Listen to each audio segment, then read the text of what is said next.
it is rigorously committed to supporting, and I kind of hesitate to use the word showcasing somehow, because I don't think it is really showcasing.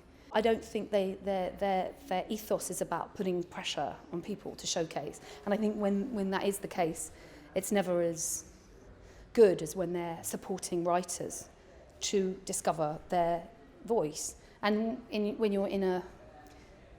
you're lucky enough to live in a culture and a society where, you know, freedom of speech is such an intrinsic part of our identity, then a place like this that puts on plays by people who are genuinely wanting to challenge and entertain, but also to sort of express without necessarily thinking about the bottom line or the marketplace, then it's always going to be an exciting and important place, because it's the birthplace of our new generation of voices, of people who are challenging and exploring the medium of theatre and art and society, I suppose, and therefore it's essential.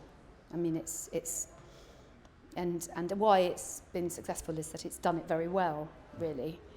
It's done it very well. It's stuck to it hasn't kind of gone, okay, you know, maybe we should do something that's going to sell tickets, you know, purposefully.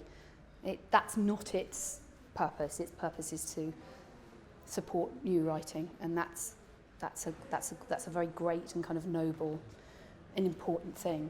Its reason is more important than any of its artistic directors or actors or writers. Ultimately, its purpose and integrity is more important than anything.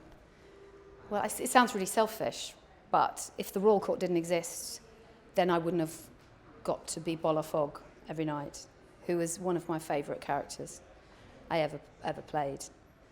I wouldn't have been able to threaten Paul Ritter wearing fishnets and carrying a hammer. I loved Bola Fog. I absolutely loved playing her. And I'm eternally grateful for the Royal Court and Ian Mixon and Jez Butterworth for giving me that chance. It was great, brilliant fun.